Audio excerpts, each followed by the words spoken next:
Tu es béni, Seigneur, Dieu de nos pères, digne d'être loué, glorifié et exalté à jamais.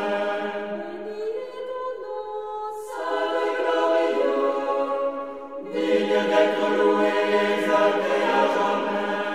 tu es béni Dans dans ton temple saint, digne de suprême louange et de gloire à jamais. Tu es béni sur le trône de ton royaume, digne de suprême louange et d'exaltation à jamais. Tu es béni, toi dont le regard pénètre les abîmes, et qui es assis sur les chérubins, digne de louange et de gloire à jamais.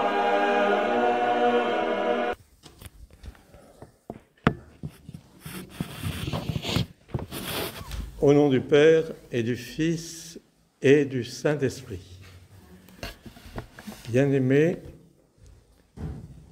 nous sommes les élus dont il est question dans cet évangile, car nous ne sommes pas le peuple de l'Alliance, comme le peuple de Moïse, mais nous sommes le peuple de la présence de Dieu. Nous sommes donc ces élus dont il est dit qu'ils sont attendus par toute la création afin que cette création trouve véritablement sa véritable dimension, qui n'est pas une dimension morbide et mortelle, mais qui est une dimension de déification à travers la race humaine elle-même déifiée et dont le meilleur des œuvres est transfiguré. Et c'est cette transfiguration, cette déification qu'il nous est aujourd'hui demandé de regarder comme notre seul but, notre seule boussole. C'est justement le fait que rien ne suffit à l'homme. C'est pour cela qu'il invente des tabous, de révoltes, des guerres, des conquêtes, rien ne suffit à l'homme, parce que l'homme ne peut pas se contenter de l'humain, ne peut pas se contenter de l'humanité.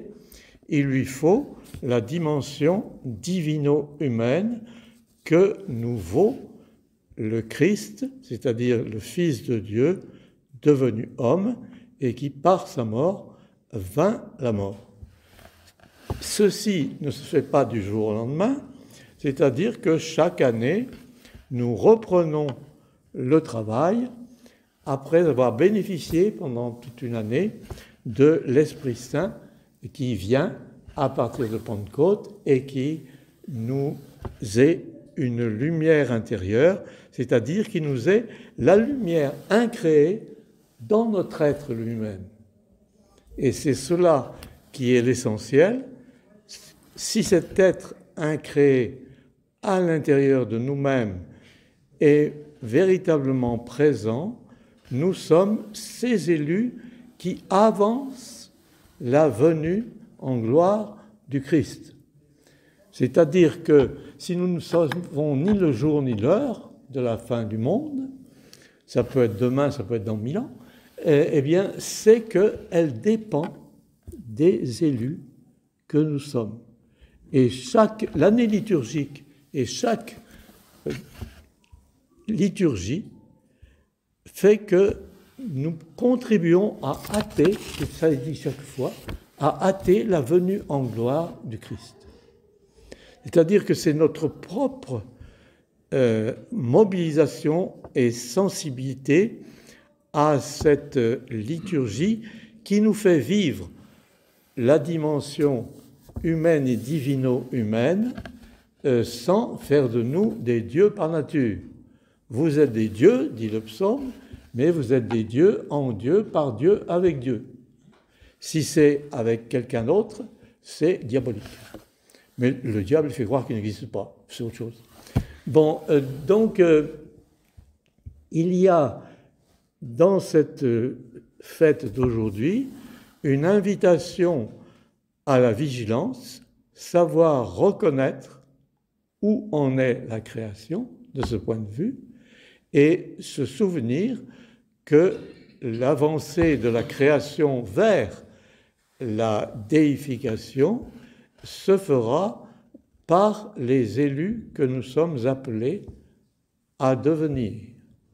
Et c'est lorsqu'il y aura suffisamment de ces élus que le temps sera arrivé, le temps sera venu, ce sera la fin de cette génération qui est la génération de la présence de Dieu fait homme et de la présence de la lumière incréée dans chaque baptisé s'il reste conscient d'avoir revêtu le Christ.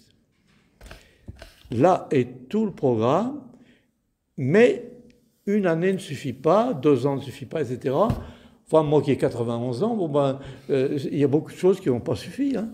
Mais donc, ça donnera le sens à notre vie de savoir être conscient du sens de l'évolution vers cette ressemblance de la création au Créateur. Et cette ressemblance de la création au Créateur, nous la vivons déjà dans une liturgie comme celle-ci. Et si vraiment nous y participons de tout notre être, et en sachant que chaque liturgie est nouvelle et à la fois placée dans le devenir de toute la création, eh bien à ce moment-là, nous contribuons à avancer ce retour en gloire du Christ où nous deviendrons avec lui comme le montre, comme une icône, le couple d'un homme et d'une femme. Le couple d'un homme et d'une femme qui s'aiment, c'est l'icône même de la création voulue par Dieu. C'est-à-dire, cette création va vers la fin des temps, quand le Christ reviendra en gloire, et à ce moment-là, commencera une terre nouvelle, un temps nouveau, la terre nouvelle et le temps nouveau, qui permettront à la race humaine d'être l'épouse du Christ. Mystère vertigineux, mais qu'il est bon de contempler de temps en temps quand on y est, disons, sensible. Que le Père, le Fils et le Saint-Esprit nous aident à cette magnifique destinée qu'il nous propose depuis une génération, dit-il. Cette génération, ça fait déjà 2000 ans qu'elle dure, mais on ne sait pas le temps encore qu'elle peut durer. Ce qui fait que nous sommes invités en même temps à la vigilance et à la patience. Que le Père, le Fils et le Saint-Esprit, la triunité, nous donne le désir de cette vigilance et de cette patience qui nous donnera de vivre la dimension à quoi nous sommes appelés depuis l'origine.